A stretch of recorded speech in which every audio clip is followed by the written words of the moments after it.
Hello dear students, भौतिक विज्ञान की क्लास में फिर से आपका स्वागत है। कल हमने अपवर्तनांक के बारे में पढ़ा था। आज हम अपवर्तन का कारण, अपवर्तन पहले पढ़ चुके हैं लेकिन उसका मेन रीजन क्या है वो भी अपन पढ़ लेते हैं। तो अपवर्तन का कारण,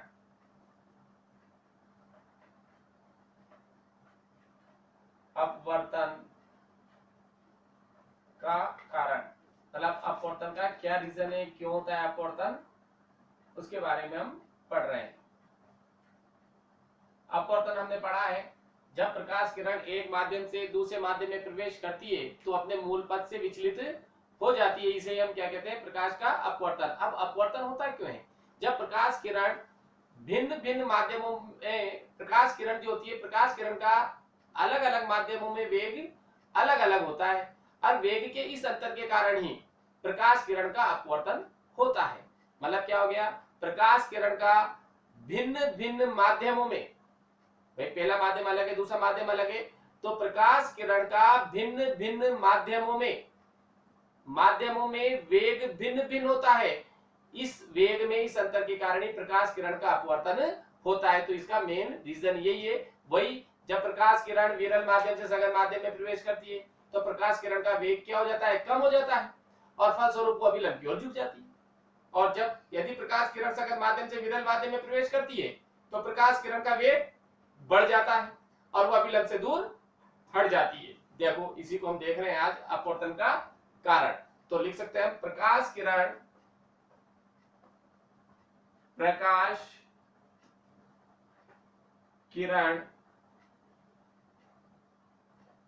का भिन्न भिन्न, प्रकाश किरण का भिन्न भिन्न माध्यमों में,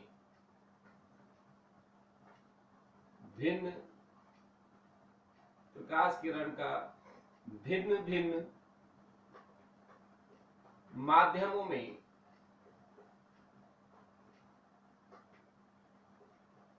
वेग भी क्या होगा, प्रकाश किरण का भिन्न भिन्न माध्यमों में वेग भिन्न भिन्न होता है, माध्यमों में वेग भी भिन्न भिन्न होता है।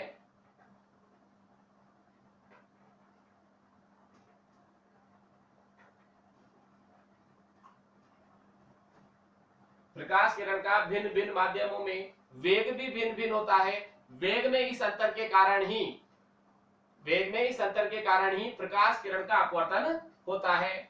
वेग में इस अंतर के कारण, वेग में इस अंतर के कारण, वेग में इस अंतर के कारण ही अपवर्तन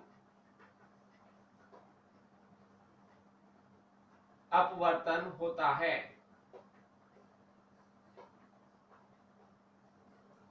मतलब प्रकाश किरण का, जब प्रकाश किरण एक माध्यम से दूसरे माध्यम में प्रवेश कर रही है तो वही कंडीशन है। तो प्रकाश किरण का भिन्न भिन्न माध्यम में क्या होता है, वेग भी भिन्न भिन्न होता है और वेग में इस अंतर के कारण ही प्रकाश किरण का क्या होता है, अपवर्तन होता है। ये मेन कारण है इसका। तो अब आगे लिख सकते हैं, जब प्रकाश किरण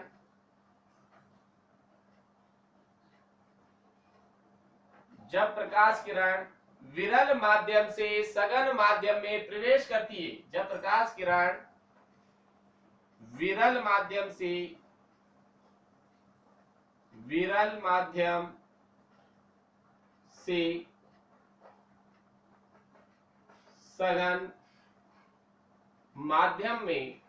से सघन माध्यम में प्रवेश करती है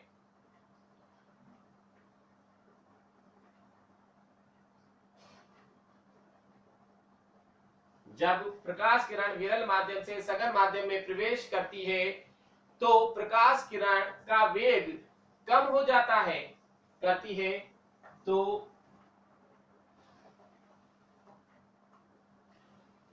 प्रकाश किरण का वेग कम हो जाता है, तो वेग कम हो जाएगा तो क्या होगी, अभिलंब की ओर झुक जाएगी। वेग कम हो जाता है और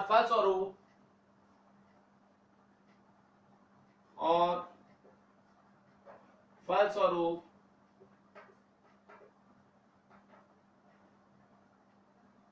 वह अभिलंब की ओर मुड़ जाती है या झुक जाती है, और फलस्वरूप वह अभिलंब की ओर झुक जाती है या मुड़ जाती है।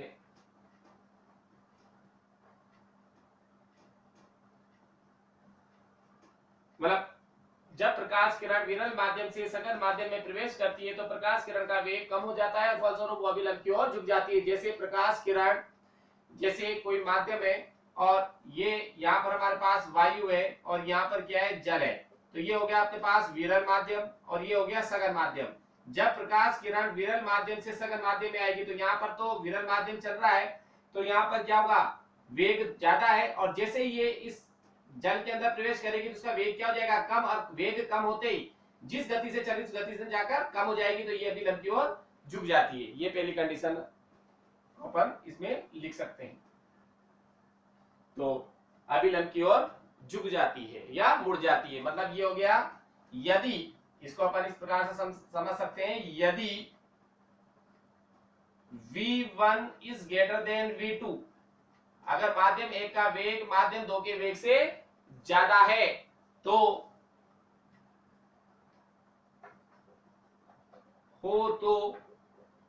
किसका मान ज्यादा होगा,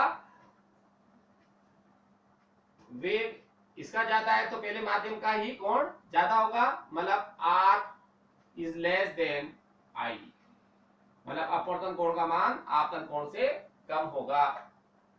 ये पहले के लिए ये कंडीशन अगर अपन देखना चाहें, ये जो लिखी है ये इस कंडीशन अप्लाई इसके तहत होगी।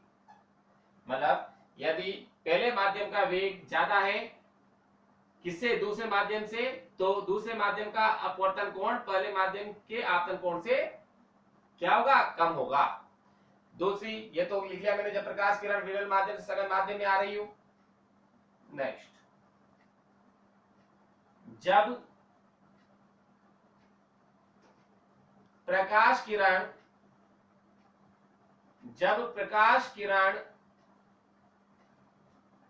सघन माध्यम से, उल्टा करते हैं इसका, सघन माध्यम से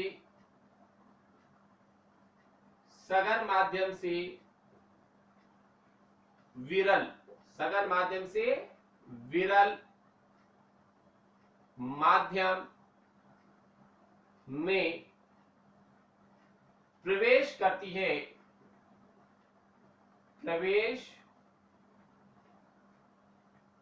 है तो जब प्रकाश किरण सघन माध्यम से विरल माध्यम में प्रवेश करती है तो प्रकाश किरण का वेग, तो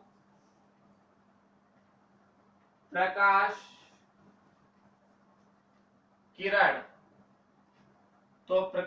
किरण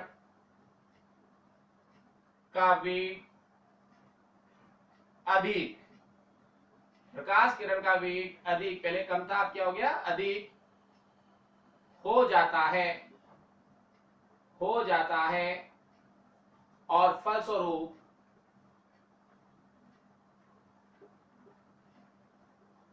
फलस्वरूप वह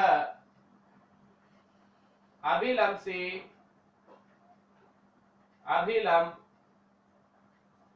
से दूर हट जाती है। अब उसका उल्टा है, मतलब ये कंडीशन हो गई, यदि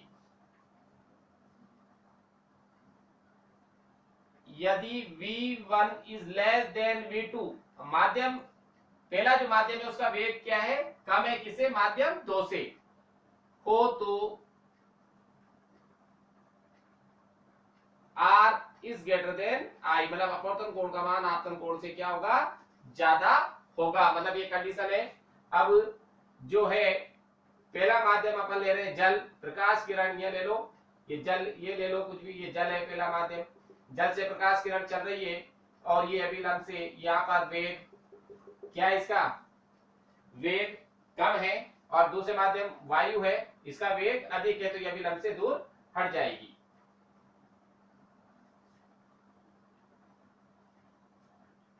तो ये हमारे पास था अपवर्तन का मेन रीजन क्या होता है, वो मैंने आपको बता दिया। ऐसे टॉपिक तो पहले ही हो गया हमारा, लेकिन अपवर्तन का कारण भी मैंने लिखवा दिया है, ऐसे आवश्यकता नहीं इसकी, लेकिन याद रखने के लिए ये हमें पता होना चाहिए किस प्रकार से अपवर्तन होता है और उसका मेन रीजन क्या होता है। ये V1 is greater than V2 भी मैंने बता दिया है कि अब देखो, चाहो तो इसको लिख सकते हैं वेग, अगर वेग बढ़ रहा है, वेग ज्यादा है तो कोण भी ज्यादा होगा।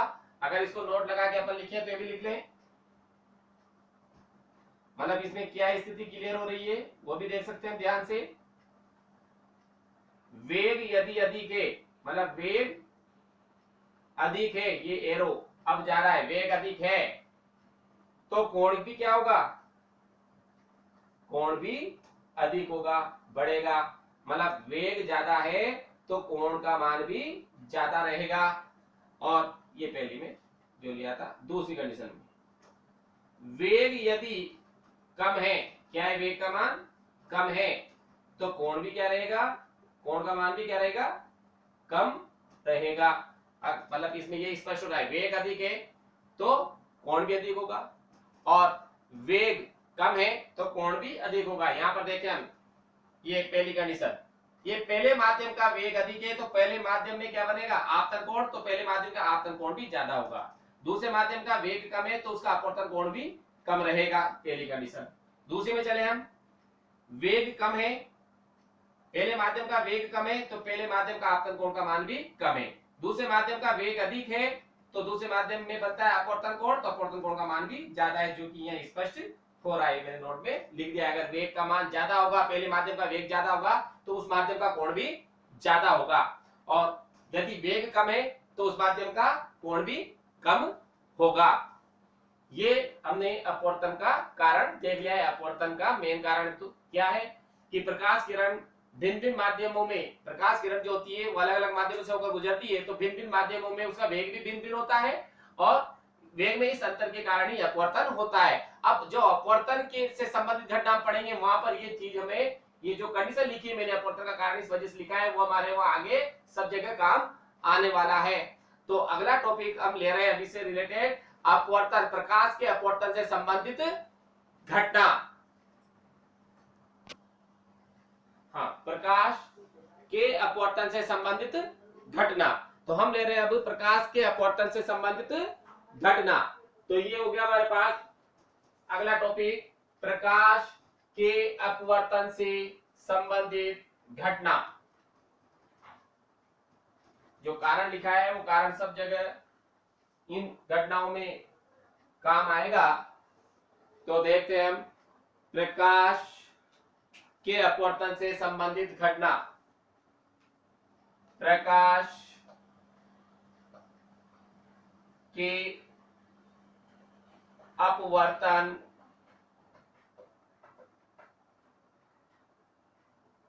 से संबंधित, प्रकाश के अपवर्तन से संबंधित घटना।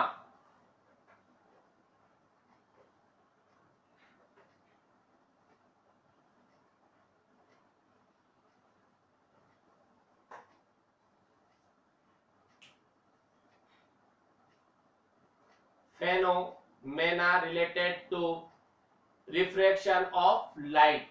तो हम देख रहे हैं अब सबसे पहले घटना, तारों का टिमटिमाना। मतलब पहला हम ले रहे हैं तारों का टिमटिमाना। तारों का टिमटिमाना,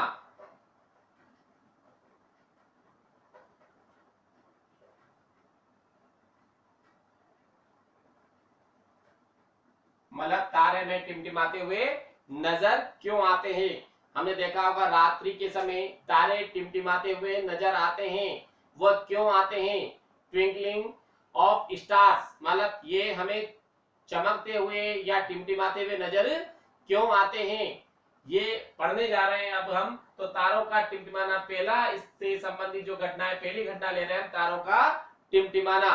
तो देखें, तारे जो होते हैं वो हमसे बहुत दूर होते हैं। क्या होते हैं? पास में होते हैं क्या? नहीं होते हैं, बहुत दूर होते हैं। तो तारे हमसे बहुत अधिक दूरी पर होने के कारण, तारे हमसे क्या है? बहुत अधिक दूरी पर है, और दूरी पर होने के कारण उनका जो प्रतिबिंब है वो हमारे आंख के रेटिना पर एक बिंदु के बिंदुवत बनता है या बिंदु के समान बनता है। मतलब तारे हमसे क्या है? बहुत दूर है, और बहुत दूर होने के कारण उनका जो प्रतिबिंब बनता है, हमारी आंखों पर या आंख के ऊपर या आंख के रेटिना पर, वो हमें क्या होता है? बिंदुवत बनता है। अब हम बात करें, जब तारों से आने वाली, तारों से जो प्रकाश किरणें चल रही है, तो जो तारों से प्रकाश किरणें चलकर वायुमंडल में संचरित होती है, वायुमंडल के अंदर प्रवेश करती है। तारों से चलने वाली प्रकाश किरणें क्या होती है? वायुमंडल में संचरित होती है। तो वो वायुमंडल की भिन्न भिन्न परतों से होकर गुजरती है। जब किरणें तारों से चल रही है प्रकाश किरणें, वो क्या है? हमारे वायुमंडल में प्रवेश करेगी, और वायुमंडल में प्रवेश करके संचरित होगी। तो वो क्या करेगी? वायुमंडल की भिन्न भिन्न परतों से होकर गुजरती है। भिन्न भिन्न परत मतलब भिन्न भिन्न माध्यम हो गए। भिन्न भिन्न परतों से गुजरने के कारण उनका, भिन्न भिन्न परतों से जब वो गुजरेगी, तो उनके गुजरने के कारण उनका लगातार अपवर्तन होता है। लगातार क्या होगा? उनका अपवर्तन होगा। जब भिन्न भिन्न परतों से गुजरेगी तो लगातार उनका अपवर्तन होता रहता है, जिसके कारण जो प्रकाश किरणें हैं, की दिशा जो है वो लगातार बदलती रहती है। जब लगातार उनका अपवर्तन होता रहेगा तो प्रकाश किरणों की दिशा भी क्या होगी? लगातार बदलती रहेगी, और फलस्वरूप हमारी आंख के, जब ये कंडीशन घट जाती है, और उसके बाद आंख के रेटिना पर तारों का जो प्रतिबिंब लगातार हिलता रहता है, जो हमारी आंख के रेटिना पर जो तारों का प्रतिबिंब बन रहा है वो लगातार क्या होता है? हिलता रहता है, जिसकी वजह से हमें तारे टिमटिमाते हुए नजर आते हैं। अभी अपन ने अपवर्तन का कारण पढ़ा था, यहाँ पर भी वही कंडीशन अप्लाई हो रही है। इस वजह से मैंने अपवर्तन का रीजन आपको पहले बताया है कि जब अलग अलग माध्यम में किरण संचरित होगी, जब पहले माध्यम प्रकाश तारों से चला, जब वायुमंडल की विभिन्न परतों से होकर गुजर रहा है, तो वो क्या हो रहा है? लगातार क्या होगा? वहां से उनका लगातार अपवर्तन होगा, जिससे प्रकाश किरणों की दिशा लगातार बदलती रहती है, और हमारे आंख पर जो रेटिना पर जो प्रतिबिंब बना हुआ है वो प्रतिबिंब लगातार हिलता रहता है, जिसकी वजह से तारे हमें रात्रि के समय टिमटिमाते हुए नजर आते हैं। क्लियर? तो अब इसको हम लिख लेते हैं, क्योंकि ओनली थ्योरी, ये जो टॉपिक्स हैं संबंधित घटनाएं ओनली थ्योरी है। तो देखें, तारे हमसे बहुत अधिक दूर, यहां से स्टार्ट करते थे हम। तारे हमसे बहुत दूर, तारे हमसे बहुत दूर या बहुत अधिक, तारे हमसे बहुत अधिक दूर होने के कारण, तारे हमसे बहुत अधिक दूर होने के कारण,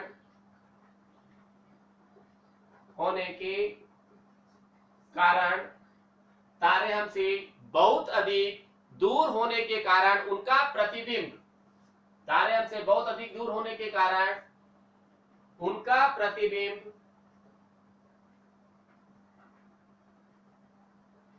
प्रतिबिंब हमारी आंख के रेटिना पर, उनका प्रतिबिंब हमारी आंख के रेटिना पर, हमारी आंख के रेटिना पर बिंदुवत, मतलब बिंदु के रूप में बिंदुवत बनता है। रेटिना पर बिंदुवत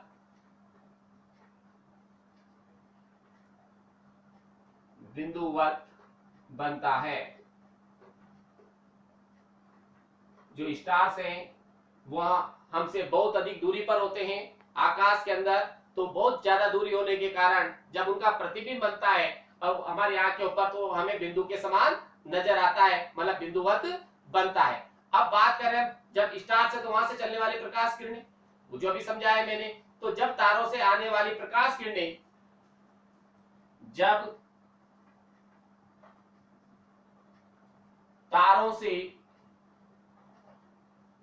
आने वाली जब तारों से आने वाली प्रकाश किरणें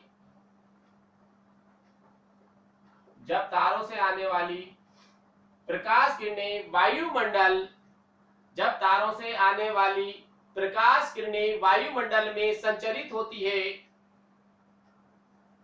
किरणें वायुमंडल में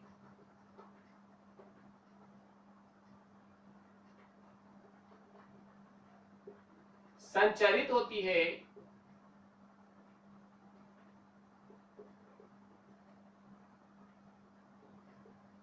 वायुमंडल में संचरित होती है, तो वह वायुमंडल की विभिन्न या भिन्न परतों से होकर गुजरती है, तो होती है, तो वह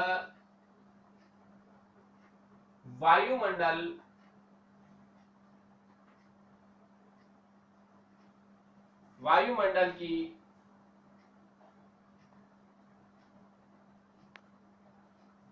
भिन्न भिन्न परतों से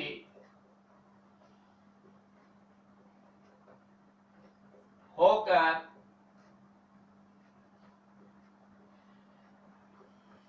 गुजरती है, तो वह वायुमंडल की भिन्न भिन्न परतों से होकर गुजरती है। भिन्न भिन्न परतों से गुजरने के कारण भिन्न भिन्न परतों से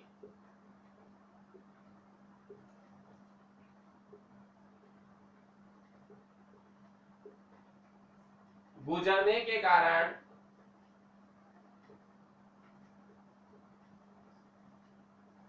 भिन्न भिन्न परतों से गुजरने के कारण उनका लगातार अपवर्तन होता रहता है। गुजरने के कारण उनका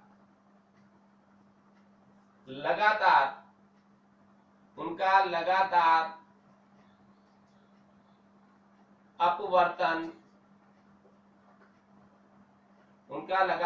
अपवर्तन होता रहता है। उनका लगातार क्या होता है? अपवर्तन होता रहता है, जिससे प्रकाश किरणें क्या होगी? जिससे प्रकाश किरणों की दिशा लगातार बदलती रहती है, होता रहता है, जिससे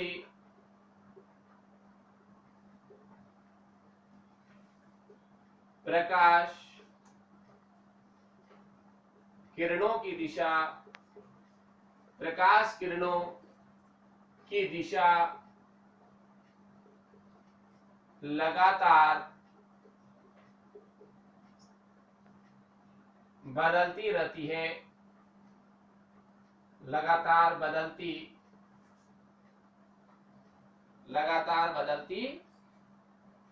रहती है। तो जब उनका लगातार अपवर्तन होता रहता है, लगातार अपवर्तन होगा तो जिससे प्रकाश किरणों की दिशा क्या होगी? लगातार बदलती रहती है, और फलस्वरूप आंख के ऊपर जो प्रतिबिंब बन रहा है रेटिना के ऊपर जो तारों का, वो भी क्या होता है? क्या होता है? हिलता रहता है, जिससे तारा हमें टिमटिमाता हुआ नजर आता है। फलस्वरूप आगे बढ़ाएं इसको हम। फलस्वरूप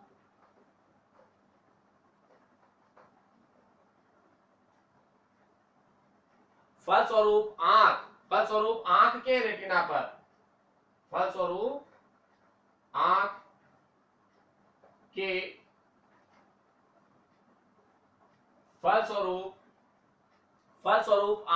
रेटिना पर तारों का प्रतिबिंब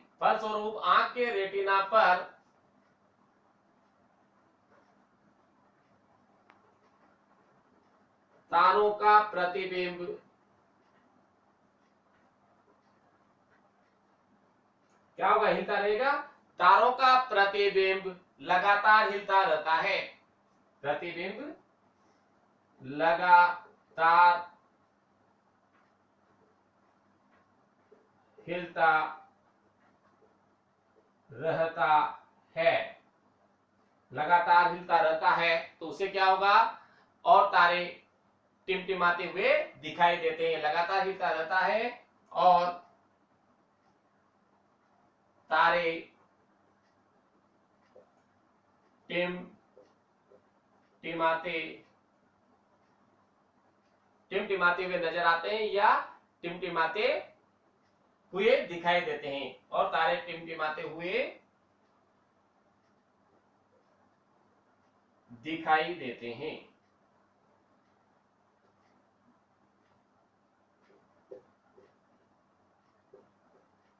ये था प्रकाश के अपवर्तन से संबंधित घटना पहले वाली, तारों का टिमटिमाना, कि तारे टिमटिमाते हुए क्यों नजर आते हैं। ऐसे इसकी दूसरी घटना है सूर्योदय, मतलब सूर्य जब उदय होता है और जब अस्त होता है, मतलब सूर्योदय और सूर्यास्त के समय हमें सूर्य उदय होने से पहले, मतलब सूर्य उदय नहीं होता उससे पहले हमें नजर आ जाता है, और सूर्य अस्त हो जाता है उसके बाद भी नजर आता रहता है। कि ये कुछ समय की घटना होती है, ये क्यों होता है, वो भी क्या है, अपवर्तन का ही कारण है। इससे क्या होता है, दिन की लंबाई में 2 मिनट तो सूर्योदय के समय और 2 मिनट सूर्यास्त के समय, तो दिन की लंबाई में 4 मिनट की क्या हो जाती है, वृद्धि हो जाती है, जो आभासी कंडीशन होती है। वास्तव में सूर्य उदय होता नहीं है, लेकिन ऐसा नजर आता है कि उदय हो चुका है, वो उस सूर्य उदय की आभासी स्थिति होती है। और सूर्यास्त होने के बाद भी नजर आता रहता है 2 मिनट तक, तो वो भी क्या होता है, आभासी स्थिति होती है, उसको हम देख रहे हैं अभी कि ऐसा क्यों होता है। तो दूसरा हमारा या दूसरी जो हमारी घटना है वो है घटना इसकी सूर्योदय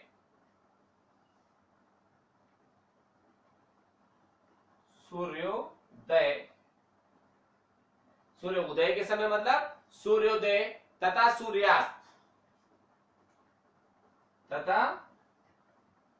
सूर्यास्त, ये घटना देख रहे हैं हम लोग। सूर्योदय और सूर्यास्त की घटना क्या है, अब इसमें देखते हैं हम कि डायग्राम के थ्रू समझ लेते हैं। इससे पृथ्वी है, ये पृथ्वी हमारे पास,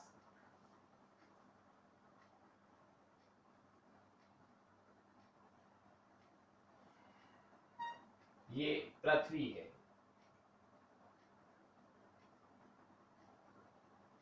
और ये पूरा पृथ्वी के आसपास का वायुमंडल है। यहाँ तो हम थोड़ा सा डार्क ले लेते हैं इसको, आदेश से तो इसका पृथ्वी का जो चल रहा है, बहुत सारी वायुमंडल है, तो सारी परतें हैं यहाँ से गुजर रही है।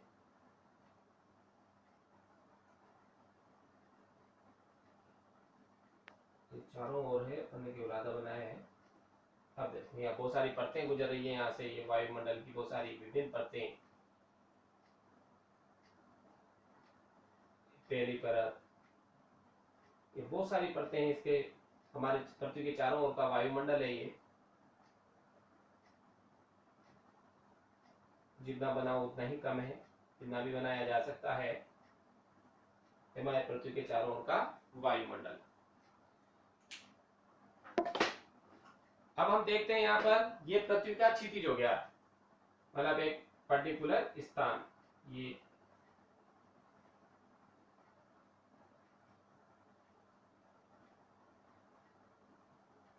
क्षितिज है, मतलब इसके ऊपर और नीचे, मतलब ये इसके ऊपर होगा तो सूर्य नजर आएगा कि सूर्य उदय हो चुका है, वो क्षितिज, इसको बोलते हैं अपन क्षितिज।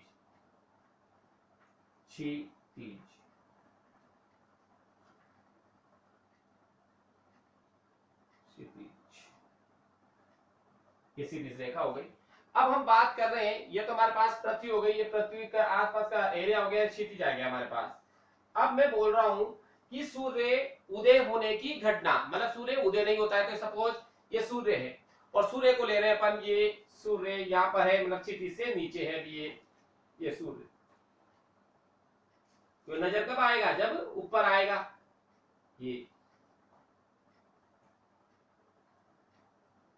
सूर्य, अब बात कर रहे हैं अपन यहां से सूर्य की, तो जब सूर्य से चलने वाली प्रकाश किरणें वायुमंडल की विभिन्न परतों से गुजरती है तो उनका भी अपवर्तन होगा, और जो पृथ्वी के पास वाला हिस्सा होता है उसका घनत्व ज्यादा होता है और ऊपर वाला घनत्व कम होता रहता है, मतलब ऊपर विरल माध्यम है और नीचे सघन माध्यम है। जितना पृथ्वी के नजदीक होंगे वो सघन माध्यम होगा, क्योंकि घनत्व ज्यादा है। उसके बाद जैसे ऊपर जाते हैं वो घनत्व कम होता हुआ जाता है, मतलब विरलता बढ़ती जाती है। अब प्रकाश किरण यहां से चल रही है और ये वायुमंडल की विभिन्न परतों से होकर गुजरती है। तो ये यहां से चली और वायुमंडल की विभिन्न परतों से होकर गुजरेगी। जैसे ये विरल माध्यम से सघन में जाएगी तो अभिलंब की ओर झुकेगी, फिर ये यहाँ से आगे जाएगी तो फिर अभिलंब की ओर झुकेगी। तो ये कंडीशन इसकी लगातार चलती रहेगी और ये धीरे धीरे धीरे झुकती हुई कहाँ जाएगी, यहाँ पर। तो यहाँ पर कोई व्यक्ति खड़ा हुआ है जिसको ये सूरज जो है कहां पर नजर आएगा, इस दिशा को अगर अपन डॉट डॉट डॉट पीछे की ओर बढ़ाएं तो ये इस जगह नजर आएगा। कहां पर नजर आएगा, ये यहां पर नजर आएगा। वहां से अगर पृथ्वी के ऊपर कोई व्यक्ति खड़ा हुआ है और उसको देख रहा है तो ये है क्षितिज के नीचे ये सूर्य एस और ये इसकी आभासी स्थिति, ये सूर्य की वास्तविक स्थिति है, सूर्य की वास्तविक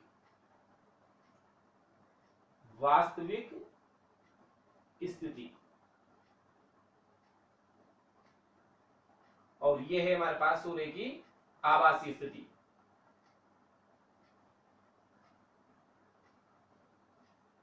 आभासी स्थिति एच डैश। तो अब देख रहे हैं यहां पर कि सूर्य से चलने वाली, ये सूर्य से चला प्रकाश, ये जा रहा है, ये सूर्य से चलने वाला प्रकाश क्या हो रहा है, वायुमंडल की विभिन्न परतों से होकर गुजर रहा है। तो पहले ये यहां से अंदर की ओर जाएगा तो विरल से सघन में प्रवेश करेगा तो अभिलंब की ओर, अगर यहाँ अभिलंब खींचे तो अभिलंब की ओर झुक गया, फिर ये इस तरह से दूसरी परत में जाएगा, फिर अभिलंब की ओर झुकेगा, फिर अभिलंब की ओर झुकेगा, फिर अभिलंब की ओर झुकेगा, झुकता झुकता नीचे होता जाएगा। यहाँ पर कोई व्यक्ति खड़ा हुआ है तो उसको सूर्य कहां नजर आएगा, डॉट डॉट डॉट इस रेखा को पीछे की ओर बढ़ाए तो एस जैसी स्थिति में नजर आएगा। जबकि वास्तविकता में देखें तो अभी सूर्य उदय हुआ ही नहीं है, सूर्य उदय हुआ ही नहीं, क्योंकि सूर्य कब नजर आएगा, जब क्षितिज से ऊपर जाएगा। तो अभी तो यह क्षितिज तो यहाँ पर है और क्षितिज जब क्षितिज से नीचे है फिर भी हमें नजर आ रहा है, कारण आभासी स्थिति है। रियलिटी में तो ये कहां पर है, यहाँ पर है, लेकिन इसकी आभासी स्थिति कहां नजर आ रही है, एस डैश पे। ये केवल घटना क्षणिक होती है, केवल 2 मिनट की होती है ये, ऐसा नहीं कि 4 घंटे 3 घंटे पहले तुम सोच लो कि 3 घंटे पहले सूर्य उदय नहीं हुआ हमें नजर आ जाएगा, नहीं आएगा, केवल 2 मिनट की घटना होती है। तो ये यहां से सूर्य उदय नहीं हुआ फिर भी नजर आ रहा है, ये सब अपवर्तन का कारण है। किसकी वजह से आ रहा है, ये अपवर्तन के कारण। तो ये क्लियर है सबको। अब इसको वापस यही चीज अपन को लिखनी है, थियोरेटिकल है। तो क्या हो जाएगा, सूर्योदय या सूर्य उदय होने से पूर्व एवं सूर्यास्त होने के बाद भी दिखाई देता है, क्योंकि जब सूर्य स्थिति से नीचे होता है तो सूर्य से चलने वाली प्रकाश किरणें क्या होगी, प्रकाश किरणें वायुमंडल में विरल माध्यम से सघन माध्यम में प्रवेश करती है। तो अपवर्तन के कारण क्या होगा, वो अभिलंब की ओर झुक जाती है। तो आगे हम लिख लेते हैं इसको भी, सूर्योदय लिखना पड़ेगा, पहले वाला रफ कर देते हैं।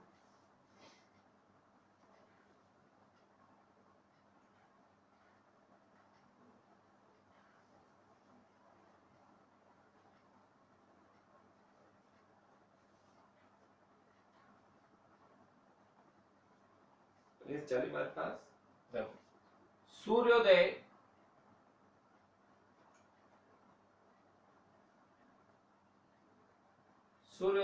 एवं सूर्यास्त, सूर्योदय होने से पूर्व, पूरा लिख लो, सूर्योदय होने से पूर्व एवं सूर्यास्त होने के बाद, सूर्योदय होने से पूर्व एवं सूर्यास्त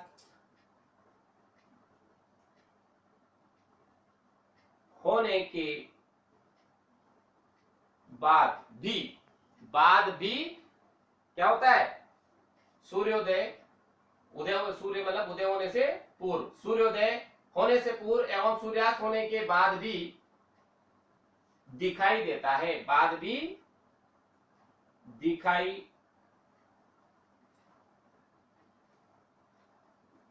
देता है। अब उसका रीजन लिख रहे हैं अपन, ये तो क्या था हमारा जो हेडिंग था, दिखाई देता है क्योंकि जब सूर्य स्थिति से नीचे होता है, क्योंकि जब सूर्य क्षितिज से नीचे होता है, यहां पर ये क्षितिज से नीचे, क्षितिज से नीचे होता है तो क्या होगा, होता है तो सूर्य से चलने वाली प्रकाश किरणें, क्षितिज से नीचे होता है तो सूर्य से चलने वाली प्रकाश किरणें इसमें प्रवेश करेगी। प्रकाश किरणें वायुमंडल के विरल माध्यम से सघन माध्यम में प्रवेश करती है। प्रकाश किरणें वायुमंडल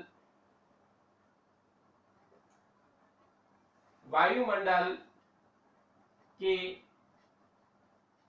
विरल माध्यम से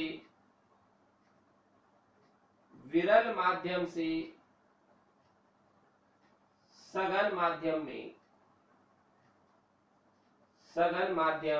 में प्रवेश करती है। क्योंकि मैंने बताया ये कि क्या होगा, पृथ्वी के बिल्कुल नजदीक वाला भाग सघन माध्यम होगा, उससे ऊपर वाला विरल होता जाएगा, फिर उसके ऊपर वाला विरल होगा, कि घनत्व पृथ्वी के नजदीक वाली जो परत होगी सबसे नजदीक उसका घनत्व ज्यादा है, ऊपर घनत्व कम होता हुआ जाता है। माध्यम में प्रवेश करती है तो अपवर्तन के कारण प्रवेश करती है तो अपवर्तन के कारण किधर की ओर झुक जाएगी, तो अपवर्तन के कारण प्रकाश किरणें वायुमंडल क्या हो जाएगा, तो अपवर्तन के कारण माध्यम में प्रवेश करती है तो अपवर्तन के कारण वह अभिलंब की ओर झुक जाती है, वह अभिलंब की ओर झुक जाती है।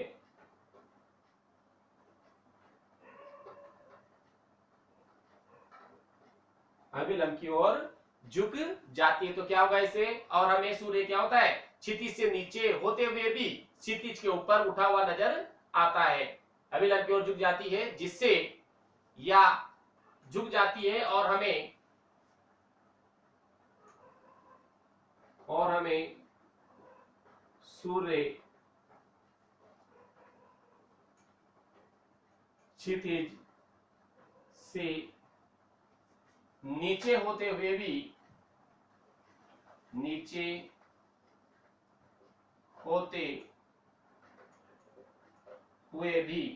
सूर्य क्या है, क्षितिज से नीचे है, फिर भी क्या होगा, वो होते हुए भी क्षितिज से ऊपर, होते हुए भी क्षितिज के नीचे है फिर भी ऊपर आ रहा है, क्षितिज से कुछ ऊपर, ज्यादा तो नहीं, क्षितिज से क्या होगा, कुछ, क्षितिज से कुछ ऊपर उठा हुआ, कुछ ऊपर उठा हुआ नजर आता है। ये क्या कहलाती है, आभासी स्थिति आता है। ये कौन सी स्थिति है, या नजर आता है या दिखाई देता है, अर्थात हमें सूर्य की आभासी स्थिति नजर आती, वास्तविक नीचे, लेकिन ये आभासी स्थिति है, अर्थात हमें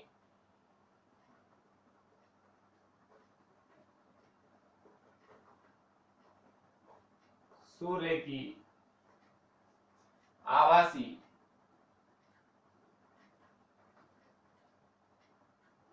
स्थिति, सूर्य की आभासी स्थिति नजर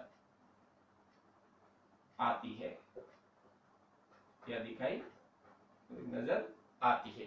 तो जो आभासी स्थिति है वही दिखाई देती है या नजर आती है। तो ये दूसरा पॉइंट था इसका, सूर्योदय तथा सूर्यास्त होने के बाद भी क्या होता है, सूर्य जो होता है उदय और अस्त होने के बाद भी दिखाई देता है। ये इसका रीजन था जो हमने देखा है।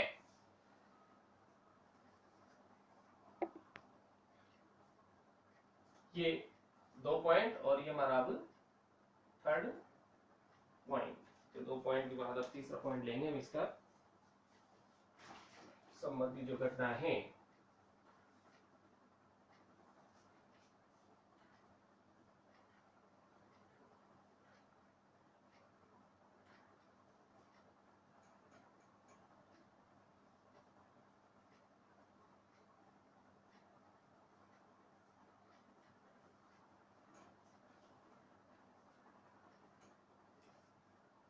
ये थर्ड पॉइंट। तो तीसरी घटना हमारे पास है द्रव से भरे हुए या द्रव से भरे पात्र के पेंदे का ऊपर उठा हुआ दिखाई देना। द्रव से भरे द्रव से भरे पात्र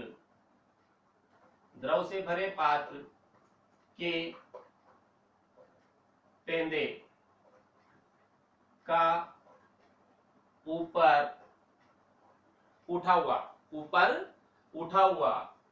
ऊपर उठा हुआ दिखाई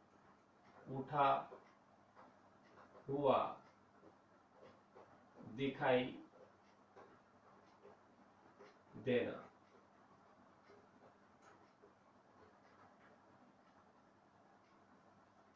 द्रव से भरे पात्र के पेंदे का ऊपर उठा हुआ दिखाई देना। इसमें देखते हैं हम द्रव से भरे पात्र के पेंदे का ऊपर उठा हुआ दिखाई देना। इसमें आ जाएगा कि देखो द्रव से भरे पात्र के पेंदे का ऊपर उठा हुआ दिखाई देना। इसमें हम लेते हैं कि ये जो घटनाएं ये जाने या अनजाने में ये घटना हमेशा यूज करते रहते हैं। देखो आपने देखा होगा कि कोई पात्र है, जैसे घर पे प्रैक्टिकल करके देख लेना, जैसे हमने कोई टब लिया और टब के अंदर हमने पानी भरा।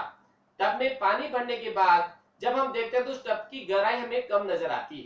वास्तविकता में गहराई ज्यादा होती है, लेकिन वो पेता हमें थोड़ा ऊपर उठा हुआ नजर आता है। ऐसा स्विमिंग पूल के अंदर भी होता है। स्विमिंग पूल वगैरह जो भी घटना है वहां पर भी हमें देखने को मिलती है कि क्या होता है कि जब हम स्विमिंग पूल में बिल्कुल क्लियर पानी होता है, बिल्कुल साफ पानी होता है, जब हम उसमें देखते हैं तो उसका पेंदा हमें नजर आता है और हमें ऐसा लगता है कि इसकी कोई गहराई नहीं है, क्योंकि पेंदा ऊपर उठा हुआ नजर आता है और हम सोचते हैं इसकी कुछ भी गहराई नहीं है, घुटनों तक की गहराई है।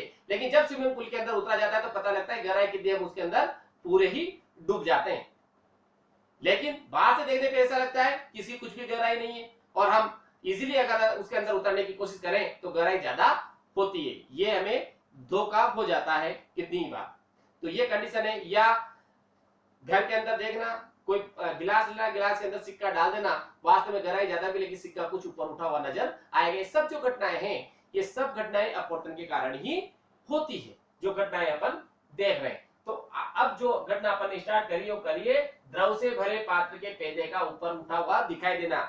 पात्र भी हो सकता है, सिक्का डाल दो, सिक्का डालते वो भी कुछ पेंदे से कुछ ऊपर उठा हुआ दिखाई देता है। तो सबकी घटनाएं एक ही। तो द्रव से भरे पात्र को ऊपर से देखने पर पात्र का पेंदा ऊपर उठा हुआ दिखाई देता है। यह भी किस कारण होता है? यह भी प्रकाश के अपवर्तन के कारण होता है। किसके कारण? प्रकाश के अपवर्तन के कारण। तो सबसे पहले कारण लिखते हैं, फिर डायग्राम के थ्रू भी इसको समझते हैं। द्रव से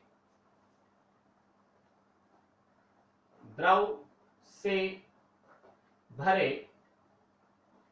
पात्र, द्रव से भरे पात्र को ऊपर से देखने पर, द्रव से भरे पात्र को ऊपर से, पात्र को ऊपर से देखने पर, ऊपर से देखने पर क्या देगा? वो हमें ऊपर उठा हुआ नजर आएगा। ऊपर से देखने पर पात्र का पेंदा ऊपर उठा हुआ दिखाई देता है। नीचे की अपेक्षा थोड़ा ऊपर उठा हुआ दिखाई देगा। ऊपर से देखने पर पात्र का पेंदा क्या होगा? पात्र का पेंदा ऊपर उठा हुआ दिखाई देता है। पात्र का पेंदा, पात्र का पेंदा ऊपर उठा हुआ, ऊपर उठा हुआ दिखाई देता है।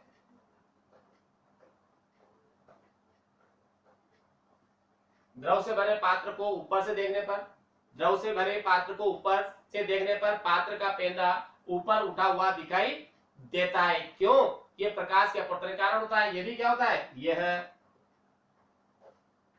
प्रकाश, यह प्रकाश के अपवर्तन, यह प्रकाश के अपवर्तन के कारण, यह प्रकाश के अपवर्तन के कारण होता है, यह प्रकाश के अपवर्तन के कारण होता है। अब देखो इसका तो अभी बाकी डिटेल तो भी लिखेंगे, पहले डायग्राम देख लेते हैं हम कि ये कोई पात्र है, कि हम एक पात्र बना लेते हैं। यहाँ पर ये पात्र है हमारे पास,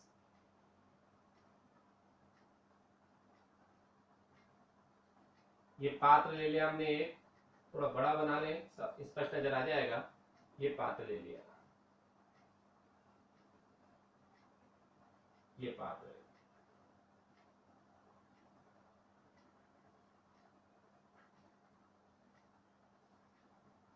जिसमें द्रव भरा हुआ है,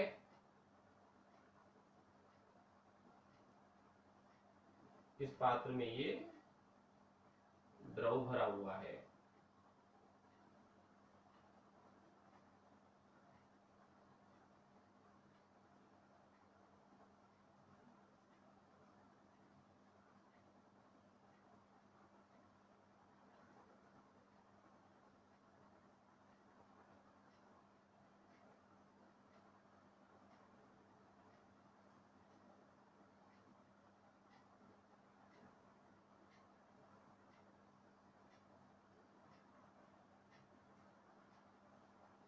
ये इस पात्र के अंदर हमने द्रव शो कर दिया, बता दिया कि ये पात्र है जिसके अंदर द्रव भरा हुआ है। और पात्र के पेंदे की बात करें तो सपोज यहाँ पर ये पी बिंदु ले लें, जो पेंदा मान लें हम, पेंदे पर कोई भी एक बिंदु लगा दिया कि भाई जब भी तो नजर आएगा पेंदा कहाँ है।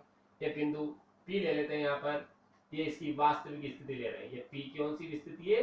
वास्तविक स्थिति। ये पी पर ये जो बिंदु बनाया है मैंने बिंदुवत, ये इसकी वास्तविक स्थिति रहेगी।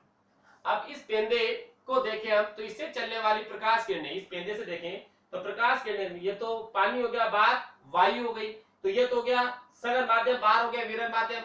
जब प्रकाश की किरण सघन माध्यम से विरल माध्यम में जाएगी तो अभिलंब से दूर हटेगी। तो यहाँ से ये किरण जो जाती है सीधी, अपन बात करें लंबवत जो जा रही है, लंबवत वाली किरण तो वैसी की वैसी सीधी चली जाएगी, उसमें कोई इफेक्ट नहीं आएगा। ये एक किरण सीधी जाती है, इसकी बात करें ये प्रकाश किरण लंबवत ऊर्ध्वाधर ऊपर की ओर जा रही है, ये सीधी, तो ये तो कोई फर्क इसके ऊपर नहीं आएगा। ये लंबवत है, अभी लंबवत, ये पी आर डाल दो ना। और दूसरी किरण जो यहां से चलती है तिरछी, ये किरण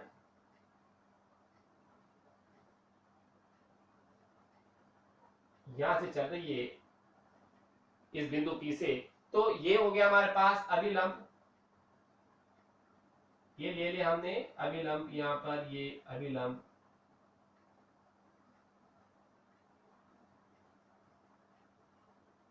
या ये अभिलंब ले लो, ये अभिलंब है एन और एन डैश।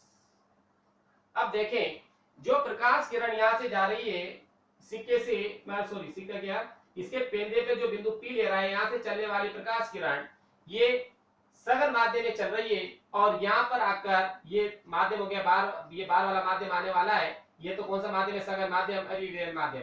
जब प्रकाश की किरण सघन माध्यम में चलती हुई जब विरल माध्यम में प्रवेश करती है, सघन माध्यम में संचित हो रही है, अब कहाँ जा रही है? यहाँ आते ही विरल माध्यम, क्योंकि अंदर पानी है, बाहर वायु है, तो सघन से जैसे ही विरल में जाएगी प्रकाश किरण तो अभिलंब से दूर हटेगी, और ये अभिलंब से दूर हट जाती है प्रकाश किरण। ये अभिलंब से, ये अभिलंब इधर है तो इधर झुक कर यहाँ से थोड़ी तिरछी जाएगी, ये इधर की ओर झुक गई,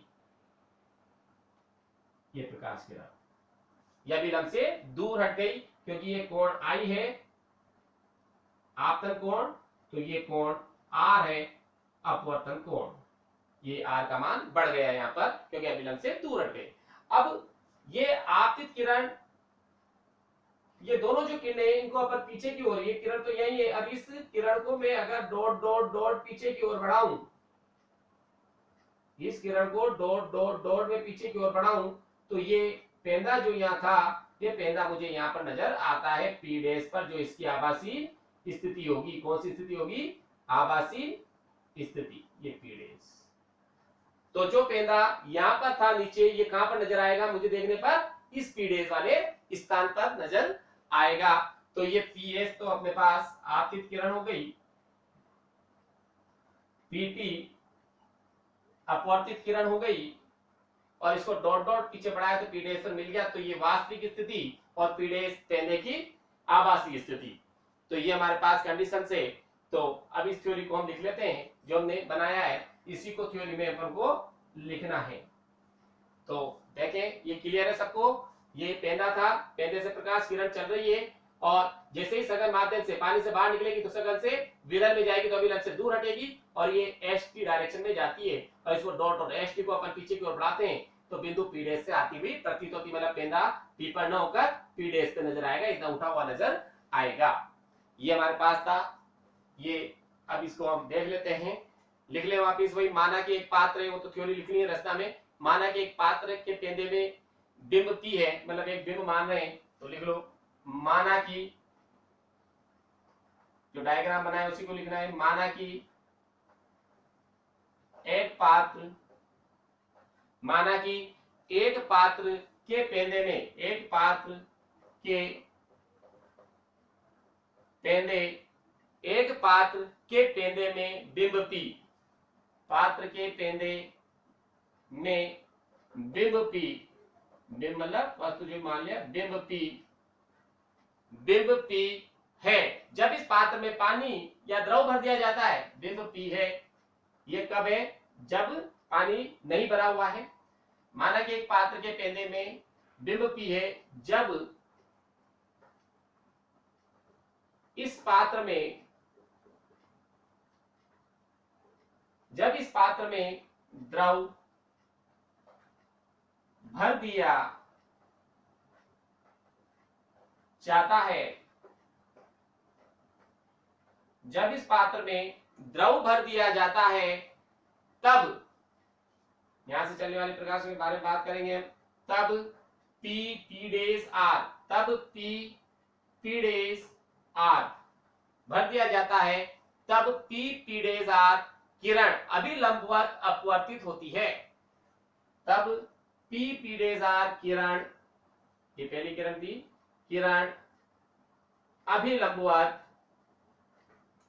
अभिलंबवत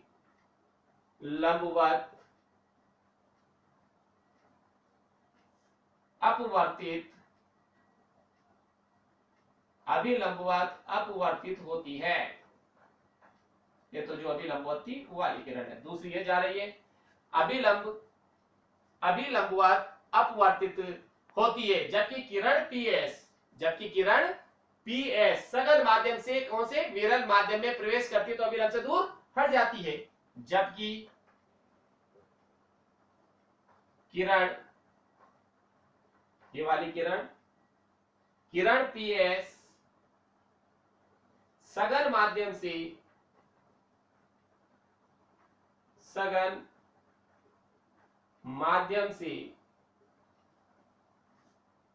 विरल माध्यम, सघन माध्यम से विरल माध्यम में प्रवेश करती है तो अभिलंब से दूर हट जाती है। जब करती है तो क्या होगा? तो अभिलंब से दूर हटती है, तो अभिलंब से दूर हट जाती है।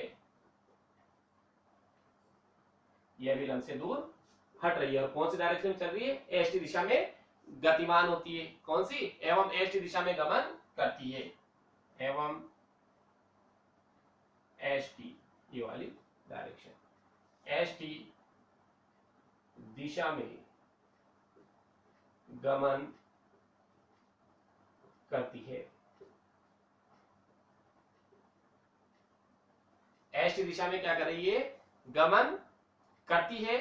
इन अपवर्तित किरणों को पीछे, एक तो ये किरण जो गई है उसको भी पीछे, ये भी पीछे, तो यहीं पे मिलेगी। इन अपवर्तित किरणों को,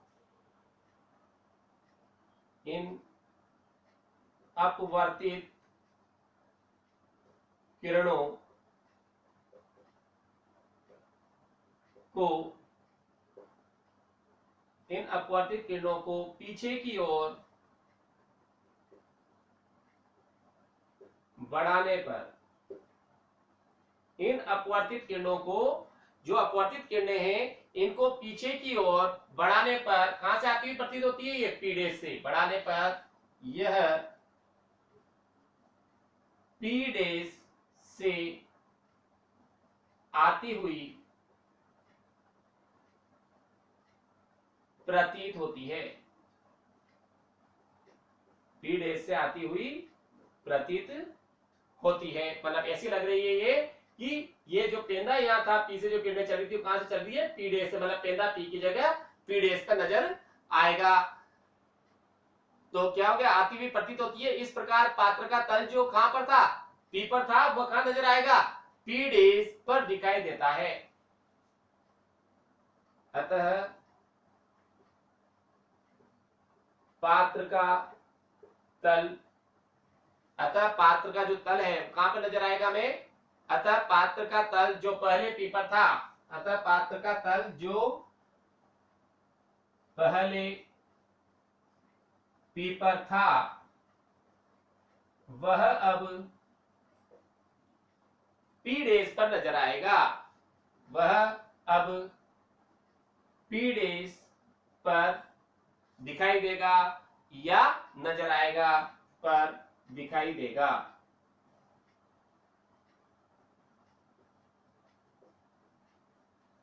दिखाई देगा। इसलिए द्रव से भरे पात्र का पेंदा ऊपर उठा हुआ, क्योंकि पहले नीचे था, कहां पर नजर आ रहा है? ऊपर उठा हुआ। इसलिए द्रव से भरे पात्र का पेंदा, इसलिए द्रव से भरे पात्र का पेंदा क्या होता है? ऊपर उठा हुआ दिखाई पड़ता है। ऊपर उठा हुआ दिखाई देता है। ये था तुम्हारा टॉपिक, द्रव से भरे पात्र के पेंदे का ऊपर उठा हुआ दिखाई देना। सब अपवर्तन की घटना है, छोटे देख लिए। अब देखिए इसकी गहराई भी निकाल सकते हैं, न्यूमेरिकल आ जाते हैं। कितनी बार कंपटीशन में पूछता है कि गहराई वाले क्वेश्चन पूछ लेता है। तो माना कि ये जो आभासी गहराई है यहाँ से यहाँ तक की गहराई तो मैंने मान ली h1, क्या मान ली? P1 तक की h1। ये P डैश तक की जो गहराई है क्या मान ली मैंने? h1। और जो इसकी वास्तविक गहराई है वो ले ली हमने h2, जो वास्तव में पहले गहराई थी वो h2। तो गहराई का फॉर्मूला भी इससे लिख सकते हैं अपन, ये याद रखने के लिए है, मैं लिखा रहा हूं। ये कंपटीशन लेवल वगैरह में क्वेश्चन पूछते उसमें काम आता है। तो आभासी गहराई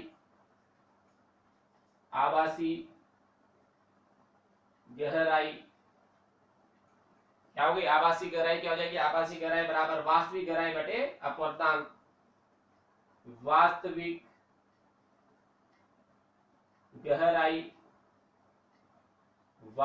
गहराई बटे जो भी माध्यम है उस माध्यम का अपवर्तनांक बटे माध्यम का अपवर्तनांक। माध्यम का अपवर्तनांक। तो ये फॉर्मूला बन गया हमारे पास। आभासी गहराई तो जो हमने लिए वो क्या है? h1 स्मॉल h1 बराबर वास्तविक गहराई स्मॉल h2 बटे स्मॉल n, ये अपवर्तनांक। ये फॉर्मूला हो गया हमारे पास। इससे अब किसी की भी वास्तविक गहराई पूछे, माध्यम का अपवर्तनांक पूछे या पूछे, दो मान दिए जाएंगे, तीसरा मान अज्ञात होगा जिसको हम इजीली निकाल सकते हैं। इसके बाद इसका अगला टॉपिक आता है, जैसे कोई पानी से भरा पात्र है, उसके अंदर अपन जैसे पेंसिल को डाल दें, छड़ को डाल दें, तो छड़ में क्या होती है? मुड़ी भी नजर आती है। देखना, आज एक गिलास लेना और गिलास के अंदर क्या करना? एक पेंसिल डाल देना या पेन डालना। पेन डालते फिर उसको बाहर से देखना, तो क्या होगा? पानी के अंदर वाला जो हिस्सा है, जहां से पानी के बाहर वाला हिस्सा नहीं, पानी के अंदर वाला हिस्सा ऐसा आएगा कि वो पेन डाली तो पेन मुड़ी भी नजर आएगी। जब पानी का हिस्सा शुरू होता है वहां से लेकर अंदर अंदर वाला हिस्सा मुड़ा हुआ नजर आता है। ऐसा लगता है जैसे पेंसिल टूट गई या पेन टूटा हुआ है अंदर। ये कंडीशन है। ये कंडीशंस अब 4th 5th ये कंडीशन अपन कल लेंगे। आज की क्लास हम यही ड्रॉप करेंगे। धन्यवाद। और इनको सबको आप लोगों को पढ़ना भी है और नोट्स भी बनाने हैं। थैंक्स।